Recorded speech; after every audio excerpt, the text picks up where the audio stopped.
তৃণমূল তোলা তুলবেন এটা মেনে নেওয়া যায় না। আমি তো দলটা তোলামূল, তো স্বাভাবিকভাবে তোলা তুলবে তারা। তৃণমূলের বিষয় হচ্ছে ক্ষমতায় থাকা এবং পকেট ভরা।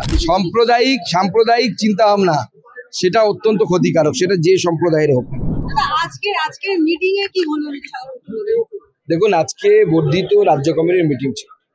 তাতে আমাদের রাজনৈতিক প্রস্তাব থেকে শুরু করে আমার বিরোধী দলনেতার ভাষণ, মাননীয় সুনীল বানসালজি, মনোহর লাল খাট্টার আমাদের মুখ্য অতিথির ভাষণ এবং তারপরে মাননীয় মঙ্গল পাণ্ডেজির ভাষণের মধ্যে দিয়ে সমারোহ। আমাদের এই কার্যকারিণীর নির্দিষ্ট পদ্ধতি আছে, সেই পদ্ধতি অনুসারে আমাদের পার্টি কাজ করে এবং সেই অনুসারে কাজ হয়েছে।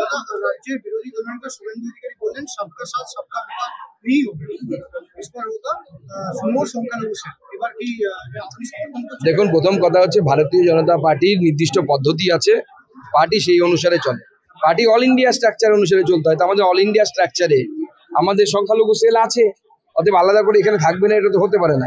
উনি মনের ব্যথা থেকে বলেছেন, কারণ এত কিছু করার পরে আমরা সংখ্যালঘু ভোট পাইনি।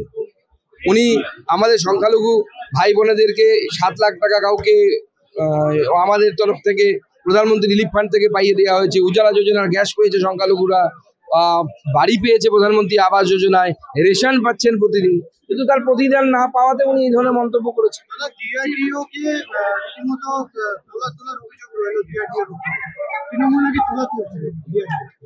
তৃণমূল তোলা তুলবেন এটা মেনে নেওয়া যায় না।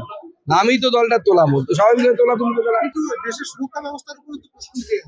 দেখুন, দেশের সুরক্ষা তৃণমূলের জন্য কোনো যায় আসে না। তৃণমূলের বিষয় হচ্ছে ক্ষমতায় থাকা এবং পকেট ভরা। ক্ষমতায় থাকছে কিনা আর পকেট ভরতে পারছে কিনা এই নিয়ে তারা চিন্তা।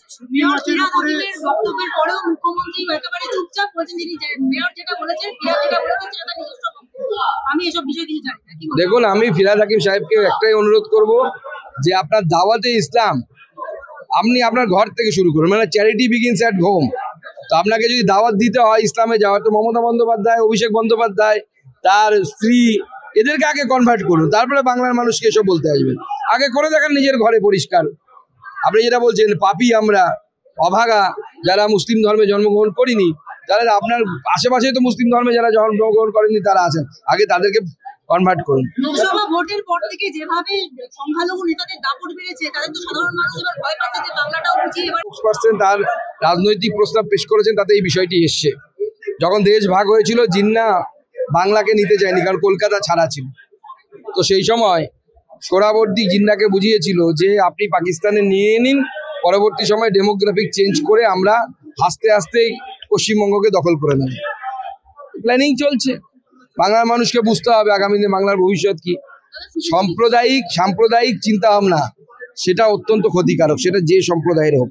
সংখ্যালঘু ভোট চায় না, সংখ্যালঘু ভোট তো আপনাদের নিজ স্তরে বিরোধ হয়েছে, তাদের তো মনোবল আরো ভেঙে পড়বে।